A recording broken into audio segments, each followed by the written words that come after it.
नमस्कार, शाम के 7 बज चुके हैं। आप देख रहे हैं देश तक। आपके साथ मैं हूं चित्रा त्रिपाठी। बाढ़ की विभीषिका में बिहार हो गया है बेहाल। कोसी से लेकर बागमती तक तमाम नदियां खतरे के निशान से ऊपर बह रही हैं। राज्य के 8 जिले बाढ़ से सबसे ज्यादा प्रभावित हैं। अगले 24 घंटे भारी बारिश का अलर्ट है, यानी कि मुसीबत वहां पर अभी और बढ़ने वाली है। ये रिपोर्ट देखिए।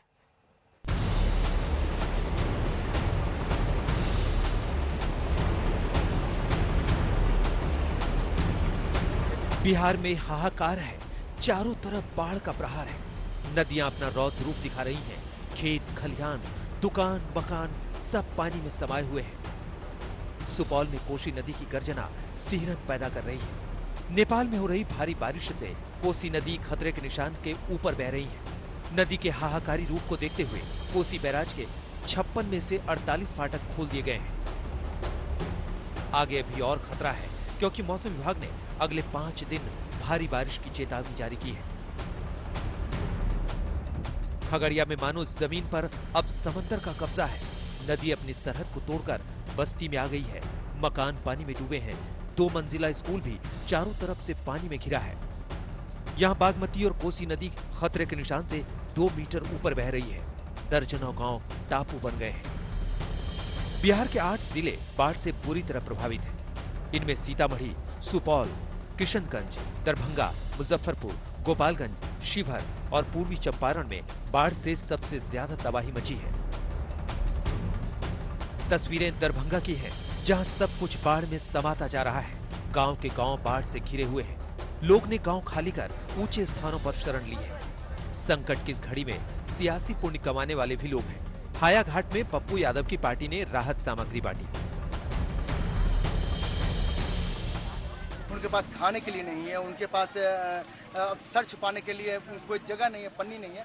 इसीलिए हम लोगों ने तय किया, जन अधिकार पार्टी लोकतांत्रिक ने, कि किसी हाल में भी इन लोगों को सर छुपाने के लिए पन्नी और पेट भरने के लिए अनाज दिया जाएगा। उसी मुहिम में हम लोग यहाँ पर जितने भी जन अधिकार पार्टी लोकतांत्रिक के कार्यकर्ता यहाँ पर पहुंचे और उनकी मदद किया।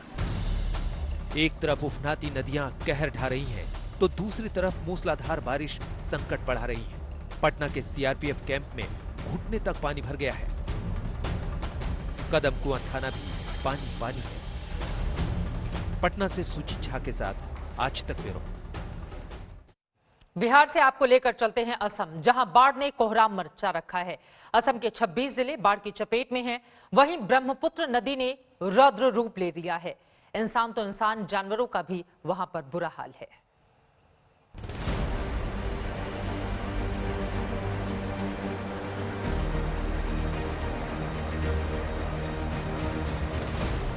दूर दूर तक पानी ही पानी। जिन खेतों में फसलें लहलहाती थीं, वो तालाब बन गए।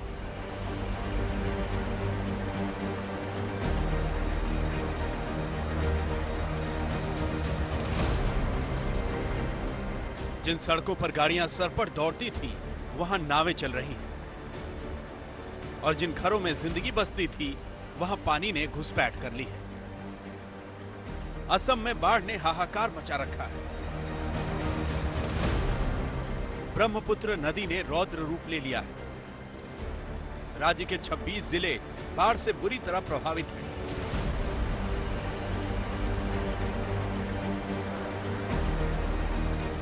। 24 लाख लोगों पर बाढ़ का असर पड़ा है।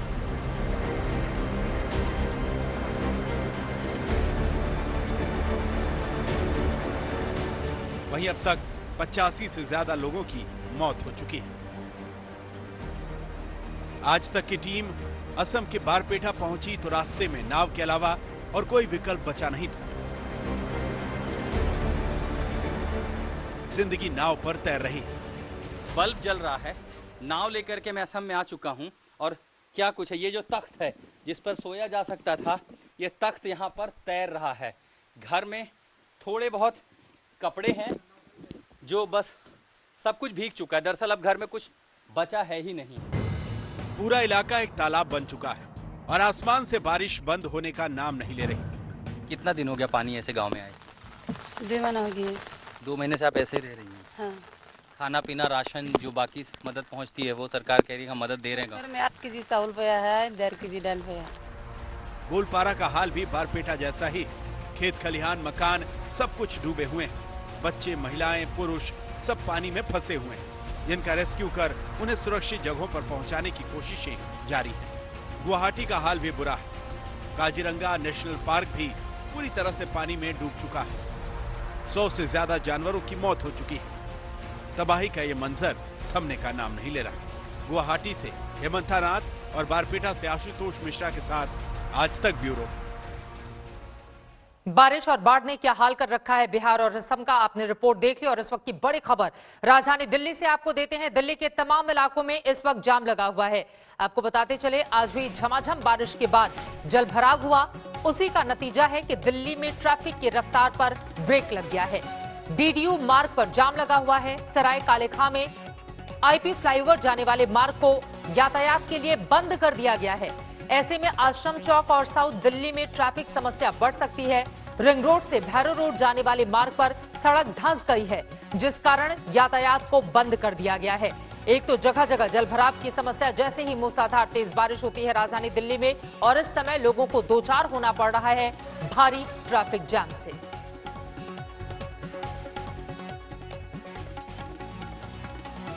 महज कुछ देर की बारिश और दिल्ली एक बार फिर से पानी पानी हो गई है। हम मौजूद हैं आईटीओ फ्लाईओवर के नजदीक और मेरे पीछे सड़क पर ये जो जलभराव आप देख रहे हैं, ये कुछ ही देर की बारिश के बाद यहाँ नजर आने लगा। और हम आपको तस्वीर दिखाते हैं कि अब किस तरह से यहाँ से जो गाड़ियाँ गुजर रही हैं उनकी गति धीमी हो गई है। और सबसे अहम बात आप देखें कि जो विकास मीनार है वो अब सड़क पर परछाई के तौर पर भी नजर आ रहा है। और यहाँ पर जल भराव पिछले 1 घंटे से यूं ही नजर आ रहा है।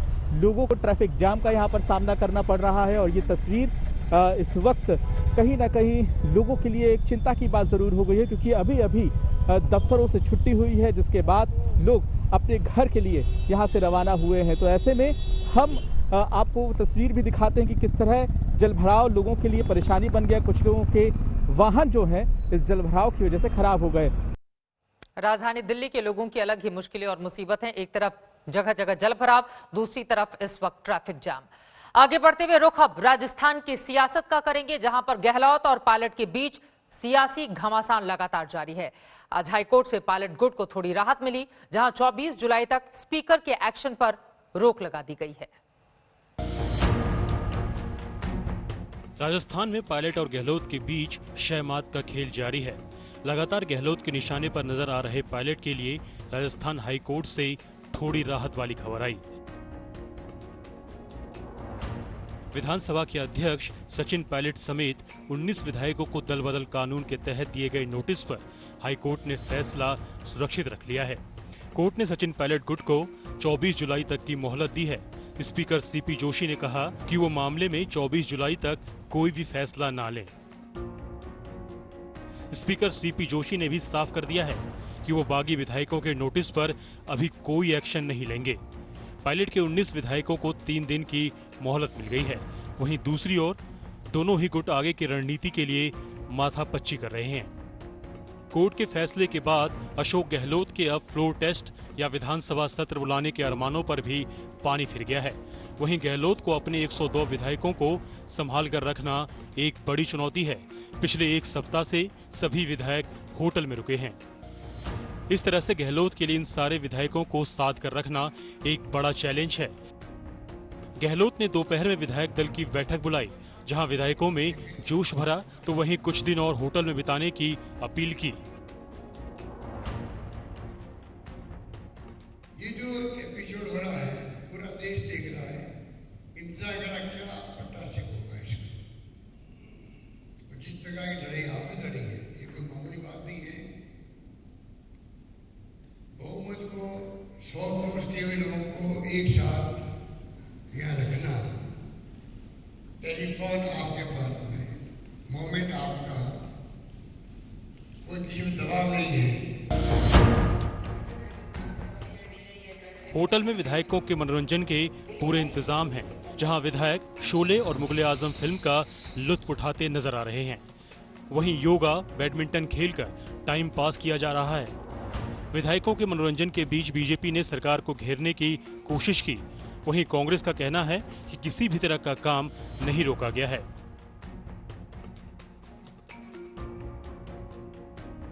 ये कोरोना से लड़ने का समय था और आप अंतराक्षरी खेलने लगे। यह गरीब को भोजन देने का समय था और आप इटालियन बनाना सीखने लगे। राजस्थान सतर्क है, सब देख रहा है। कुल होटल में नहीं है, मैं हर रोज जा रहा हूँ, हर रोज अधिकारियों की मीटिंग ले रहा हूँ, हर रोज डायरेक्शंस जारी हो रहे हैं। राजस्थान का जो कोरोना का संक्रमण है उसका अपडेट आप मेरे से लीजिए ना। अगर मैं होटल में बंद हूँ तो मुझे कैसे मालूम पड़ेगा? परसों भी मैं अधिकारियों की मीटिंग लेके आया हूँ, उससे पहले भी मैं बराबर मीटिंग कर रहा हूँ। गहलोत सरकार ने इस हंगामे के बीच कैबिनेट की बैठक बुलाई, जिसमें राज्य के हालातों पर चर्चा की गई। वहीं पायलट खेमा अभी भी मानेसर में डटा हुआ है। राजस्थान का सियासी खेल जयपुर के होटल और मानेसर के रिजॉर्ट से खेला जा रहा है। जयपुर से शरद कुमार और देवंकुर के साथ आज तक ब्यूरो। राजस्थान में कांग्रेस घर की लड़ाई में उलझी है, तो इधर राहुल गांधी का मोदी सरकार पर हमला लगातार जारी है। राहुल गांधी ने एक ट्वीट कर मोदी सरकार की नाकामियों की फहरिस्त गिनाई, तो बीजेपी ने भी नहले का दहले से जवाब दिया। कैलेंडर से कैलेंडर की टक्कर, नाकामी से नाकामी का मुकाबला, ठीकरा फोड़ने की दिलचस्प जंग। कैलेंडरों में जंग हो रही है। एक कैलेंडर जो राहुल गांधी ने जारी किया, जिसमें मोदी सरकार की नाकामियों का ब्यौरा बताया, महीनेवार मोदी सरकार पर वार किए। एक ट्वीट में राहुल गांधी ने कैसे विफलता गिनाए, पहले वो देखिए। फरवरी में नमस्ते ट्रंप, मार्च में एमपी में सरकार गिराई, अप्रैल में मोमबत्ती जलवाई, मई में सरकार की छठी सालगिरह, जून में बिहार में वर्चुअल रैली, जुलाई में राजस्थान सरकार गिराने की कोशिश। इसीलिए देश कोरोना की लड़ाई में आत्मनिर्भर है। समझना बेहद आसान है कि राहुल गांधी का निशाना कहां है। वो कोरोना से लड़ाई में सरकार की लानत मनानत कर रहे हैं और आधार उन कदमों को बना रहे हैं जिन पर पहले से कांग्रेस सवाल उठाती रही है। खैर, राहुल गांधी के इस नए तीर का बीजेपी ने भी तीखे तीर से जवाब दिया। जरा देखिए प्रकाश जावड़ेकर कैसे राहुल गांधी के अंदाज में ही राहुल को जवाब दे रहे हैं। फरवरी में शाहीन बाग दंगे, मार्च में ज्योतिरादित्य सिंधिया का जाना, अप्रैल में मजदूरों का भड़काना, मई में कांग्रेस की हार की छठी वर्षगांठ, जून में चीन का बचाव, जुलाई में राजस्थान में कांग्रेस का बिखराव। ये आप केवल ट्वीट के सहारे जीने की एक हताश निराश कोशिश कर रहे हैं। और राहुल को अगर फरवरी से जुलाई तक का उनका ही क्या क्या उपलब्धियां है सुननी है, तो ये जो काम कर रहे हैं ये इनकी उपलब्धियां है। देश के सामने बड़े संकट आए हुए हैं आज के दिन, और मैं समझता हूं आपको उन संकटों का सामना करना चाहिए, ना कि राहुल जी के ऊपर कोई टिप्पणी करनी चाहिए। राहुल गांधी इन दिनों मोदी सरकार पर हर रोज हमले कर रहे हैं। अक्सर उनके ट्वीट से मोदी सरकार असहज होती है और फिर दूसरी तरफ से ज्यादा तेज हमले होते हैं। जब तक ये हमले दायरे में रहे तो लोकतंत्र के लिए अच्छा ही है, क्योंकि सवाल जवाब लोकतंत्र का हिस्सा है। हिमांशु मिश्रा, दिल्ली, आज तक। देश में जितनी तेजी से सियासत जारी है, उतनी ही तेजी से कोरोना की रफ्तार भी बढ़ रही है। बात दिल्ली की पहले कर लेते हैं कोरोना की जंग की, जहां पर राहत भरी खबरें अब थोड़ी सामने आ रही हैं। दिल्ली में कोरोना के नए मामलों में गिरावट आई है। वहीं एक्सपर्ट कह रहे हैं कि दिल्ली में कोरोना का पीक जा चुका है।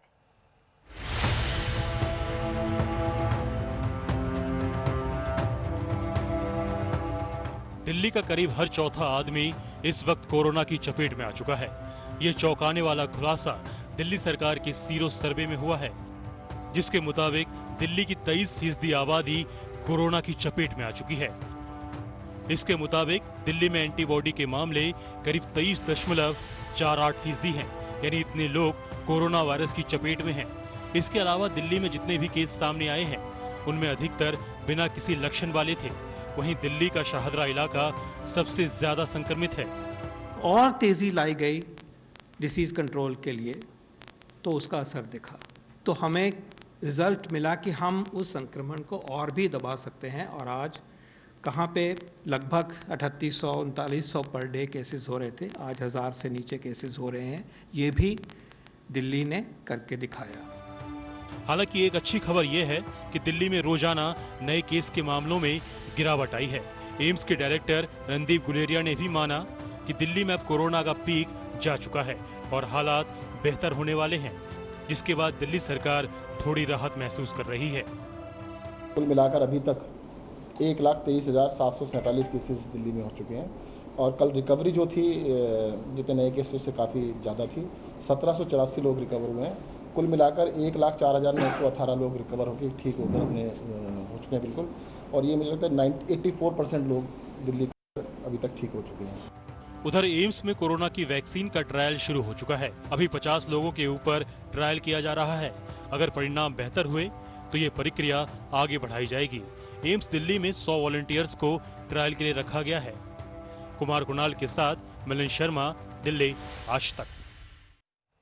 एम्स में कोरोना वैक्सीन का ट्रायल भी शुरू हो चुका है। आगे की खबरों में हम बढ़े उसके पहले इस वक्त की बड़ी खबर जो सामने आ रही है उसके बारे में जल्दी से आपको जानकारी दे देते हैं। आपको बता दें कि इस साल कोरोना के कारण अमरनाथ यात्रा नहीं होगी। अमरनाथ यात्रा को रद्द कर दिया गया है। जम्मू कश्मीर में कोरोना वायरस के बढ़ते संक्रमण के चलते अमरनाथ यात्रा को लेकर यह बड़ा फैसला किया गया है। श्री अमरनाथ श्राइन बोर्ड ने कोरोना के बढ़ते प्रकोप के मद्देनजर यात्रा रद्द करने का फैसला किया है। आपको बताते चले अमरनाथ यात्रा 21 जुलाई से शुरू होने वाली थी, लेकिन फिलहाल अब उसकी शुरुआत नहीं की जाएगी। श्राइन बोर्ड की बैठक में एलजी का ये बड़ा फैसला 3 अगस्त को श्रावण पूर्णिमा की पूजा हालांकि इन सब के बीच जरूर की जाएगी। इस साल ये तीर्थ यात्रा 23 जून को ही शुरू होने वाली थी, लेकिन लॉकडाउन के कारण स्थगित किया गया। उसके बाद यात्रा को 21 जुलाई को प्रारंभ किया जाना था, लेकिन पिछले कुछ दिनों से जम्मू कश्मीर में कोरोना संक्रमण के बढ़ते हुए मामलों के कारण ये बड़ा फैसला लिया गया है। इस साल अमरनाथ यात्रा नहीं होगी। जाहिर तौर पर जो श्रद्धालु अमरनाथ यात्रा के लिए जाना चाहते थे उनके लिए ये निराशाजनक खबर, लेकिन कोरोना के मद्देनजर ये बड़ा फैसला लिया गया है। एक बार फिर से लौटते हैं देश में कोरोना की मार किस तरह से बढ़ी है उन खबरों की ओर, लेकिन ओडिशा के मलकानगिरी से पहले आपको जानकारी दे देते हैं, जहां पर कोरोना को मात देने का अनोखा फॉर्मूला देखने को मिला है। 10 से 12 साल के बच्चों को कोरोना से बचाने के लिए आप देखिए तस्वीरों में शराब परोसी जा रही है। ऐसे करीब 50 बच्चों को यहां शराब पिलाई गई। देशी शराब पिलाने का वीडियो वायरल हुआ है। दरअसल यहां के ग्रामीणों को भरोसा है कि देशी शराब उन्हें कोरोना से बचा लेगी। ये घटना मलकानगिरी जिले के परसानपल्ली गांव की है। अपने आप में बेहद शर्मनाक ये मामला, ओडिशा में हैरान करने वाला, परेशान करने वाला ये वीडियो सामने आया है। कुछ लोगों को लगता है कि दरअसल अगर बच्चों को कच्ची शराब पिलाई जाती है तो फिर उनको कोरोना का संक्रमण नहीं होगा। अब सवाल यह है कि इस पर अब तक कोई कार्रवाई की गई है या फिर नहीं की गई है।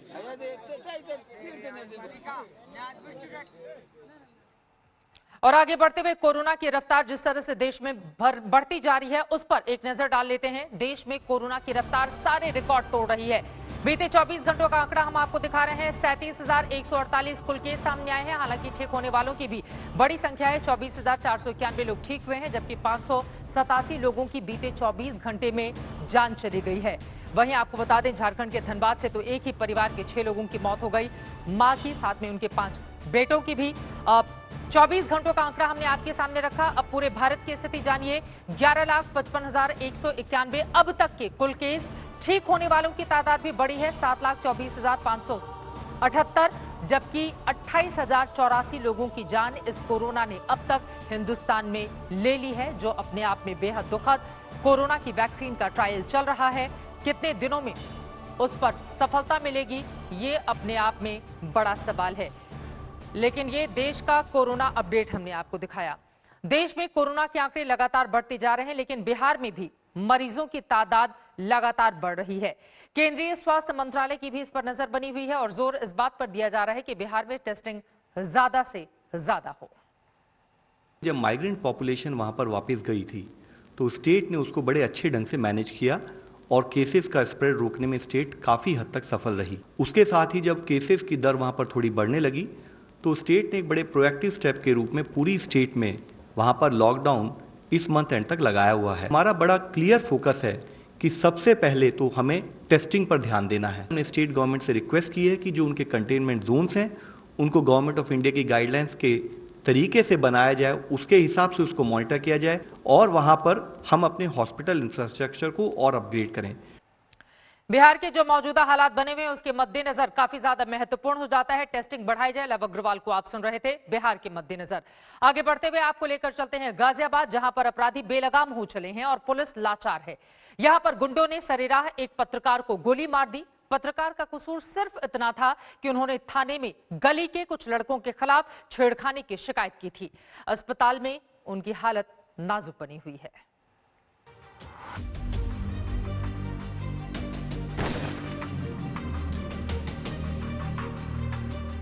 ये गाजियाबाद में गुंडा राज की जीती जागती तस्वीरें हैं, जहां एक मीडिया कर्मी को सरेआम गोली मार दी गई। यहाँ पर गुंडों का मनोबल इस कदर बढ़ा हुआ है कि वो बीच सड़क पर भी वारदात करने से नहीं डरते। भांजी के साथ कुछ बदमाश छेड़खानी करते थे, अभद्र टिप्पणियां करते थे जब वो जाती थी। इस बात की शिकायत पुलिस में दी गई थी करीब 3-4 दिन पहले। पुलिस उस मामले की जांच कर रही थी, लेकिन बदमाशों को इस बारे में पता चल गया और उन्होंने विक्रम जोशी को गोली मार दी। सोमवार की रात 10:30 बजे के करीब विक्रम जोशी अपनी 2 बेटियों के साथ जा रहे थे। तभी कुछ गुंडे आए, उन्हें धक्का दिया और बाइक से गिराने के बाद सिर में एक गोली मार दी। गली से निकले थे, उन्होंने गाड़ी ढकेल दी थी नीचे। हम दोनों हमें साइड कर दिया था और पापा को नीचे ढकेल के मारने लगे और एक ने गोली चला दी सीधे और फिर पापा बेहोश हो गए और फिर मुंह से थोड़ा खून भी निकला।